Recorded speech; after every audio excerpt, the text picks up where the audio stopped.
The last encounter, not a friendly, because if you're talking about friendly, Chelsea actually won 2 goals to 1. But the last encounter, a competitive encounter in the UEFA Champions League, was in 2018. And of course, you know who, Lionel Messi inspired victory with Barcelona beating Chelsea 3 goals to nothing. That was actually the last competitive game. You understand me? So this match is going to be a whole lot sweet. I don't know why sometimes all these matches they're supposed to push all these match for semi-finals and quarter-finals. Come on, bruv.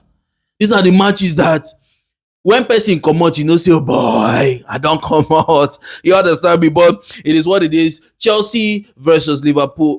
Chelsea versus Barcelona. Chelsea versus Barcelona in the UEFA Champions League. And this is, of course, the preview. Okay. Now, of course, let me start from the Chelsea side. Enzo Maresca. Enzo Maresca, please, I beg of you. I beg of you.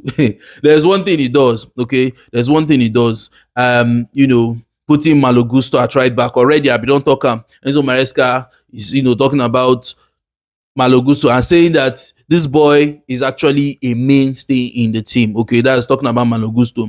And we've now known Enzo Maresca to do this common thing. Whenever it's time to play the big boys, what do? You want to start with James at right back. In the middle of the park, play like a 2-4, and then you play Malo Gusto at right back. You understand me? So we don't see him. However, I do not know why you don't like to start the boy himself, Esteval. I don't know if you feel like this boy you're trying to manage him. Yes, that one day, that one day, that's a good one. But for Carlo Ancelotti to carry penalty duties, say na Esteval go play am, already says a lot about.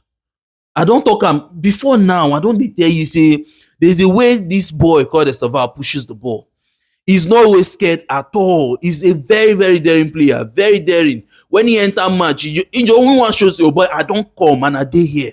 Do you understand me? Okay. However, I don't know, maybe in the middle, play him as a number 10 or something, because Pedro Neto has to be in this game. Yes, Pedro Neto has to be in this game. Okay. We all know that the Barcelona side want to keep a high line. We all know that's their style, now their imprint be that. Do you understand? But in as much as that's the case, sometimes I just imagine and I'm like, Jackson. If Nicolas Jackson be there this match, I remember what he did against Tottenham Hotspur, then putting highline and everything, But then again, I hope the people there, the Liam Delap, whether he don't come back, and then the Joao Pedro, the Magui, would they be able to break this offside? Because if you're not able to break, that's the danger of this highline. If you're not able to break highline, then you're putting your own team at a very, very high risk. You're putting your team at a high risk, because these people, for them to play highline, it means that there are other players further up the pitch, so which means they are ready to press you. So you need to be very intelligent, very, very intelligent to beat this highline. Extremely, extremely intelligent. Pau Kubarasi is actually the one heading this. See that highline something, that small picking called Pau Kubarasi. Small boy, but plenty brain, big brain, now that boy get, And for the starting lineup for Chelsea, definitely I think Wesley Fofana will be in the mix, Trevor Chalobah as well, Marc Cucurella, Malo Gusto. In the middle of the park, Enzo Fernandez. You see, if now Enzo Maresca decides to do the normal thing he does, it means that there possibly no be any space for Esteval, because personally, Pedro Neto has to start that game. I don't know how you want to see him. Pedro Neto has to start that game because of his work rate. And whosoever is in that position, that left wing position, whether na Marcus Rashford or even if Rafinha, because Rafinha is back, but maybe not really too fit to start a match or something.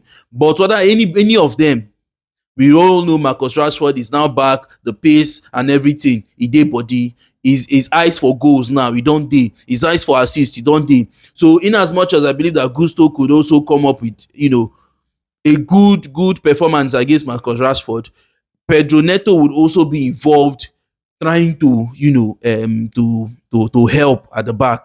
And one person that I know, as a matter of fact, okay, maybe Caicedo, but another person is Pedro Neto. See, running that flank no be chance play, and Pedro Neto has a lot in terms of the work rate and all that. So Pedro Neto definitely has to fight. I'm just justifying why Pedro Neto has to start. I don't want to hear. See, normally, if Esteval was to start in the middle, I would say okay. But now we all know what Enzo Maresca will do. Put double for Caicedo, Rhys James, and as well as Enzo Fernandez. So we all know say na this one. Do you understand? And you cannot put Esteval by the left. I'm just justifying why I feel like Esteval shouldn't really start again anymore, because I was always agitating that Esteval should start. But as I said, if you don't start Enzo, sorry, Pedro Neto, I think that is going to, worry a bit. Now, Enzo Maresca, do not go and focus on Lamine Yamal. They don't do that. Don't do that. Okay? Do not what? Do that. Don't do that. Don't focus on Lamine Yamal, because there are other players there that could hurt you. The very Robert Lewandowski, that boy need to use in IC. So the centre backs, which I feel like is going to be Chaloba as well as Wesley Fofana, I feel like, oh boy, on a gas open eye, because whether you like it or not, Lewandowski might not be that Lewandowski, but Lewandowski is still that Lewandowski. If you know, you go use your head, complete the rest. Use your head. The centre backs need to do. I would also like to see the encounter between